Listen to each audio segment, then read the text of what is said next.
آج کل دین والے جتنے ان میں تاجر ہیں وہ چلے جاتے اپنی دکانوں پر، جتنے کارخانوں والے ہیں ناشتہ کر کے پھر چلے جاتے اپنے کارخانوں میں، جو مزدور ہیں وہ چلے جاتے ہیں مزدوریوں میں، جو زمیندار ہیں وہ چلے جاتے ہیں زمینوں میں، پیسہ کمانے میں ظہر تک لگے رہتے ہیں۔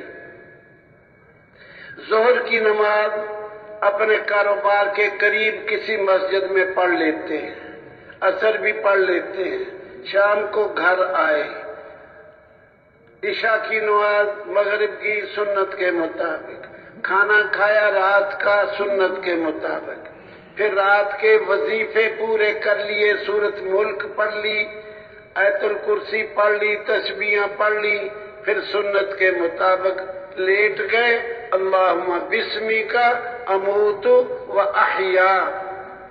اب دین کیسے پھیلے مجھے یہ تم سارے بتا دو، سارے لاہوریے، سارے گجرانوالا، سیالکوٹ، یہ سارے ارد گرد جو آئے ہوئے ہو، پہلے یہ بتاؤ جو میں نے کہا ہے اسی طرح کرتے ہیں یا ناشتہ کرنے کے بعد سارے تبلیغ پہ نکل جاتے ہیں؟ کیا کرتے ہیں؟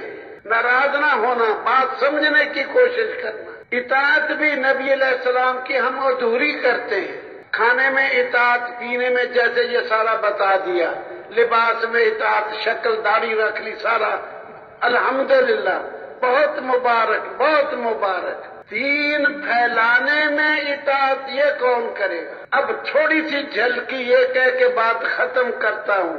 نبی علیہ السلام غار حرا سے جو نیچے آئے اکیلے تھے، سارے عرب میں بت پرستی، کوئی ایک بھی اخلاص کے ساتھ کلمے والا نہیں تھا، بتوں کی عبادت تھی، شرک تھا، کفر تھا، بے دینی تھی، لڑائیاں جھگڑے تھے۔ امام الانبیاء نیچے آئے، 23 سال زندگی گزاری، 23 سال میں 1,24,000 انسانوں کو کفر شرک سے اللہ کے فضل سے نکال کر صحابی بنایا، اتنے اونچے یقین والے، اعمال والے، عبادات والے، اخلاق والے 23 سال میں ایک امت بنا کے قبر میں چلے گئے۔ ایسی امت بنائی جو چند سالوں میں ساری دنیا میں دین پھیلا دیا ان صحابہ نے اللہ کے فضل و احسان سے۔ اس میں اطاعت کون کرے گا؟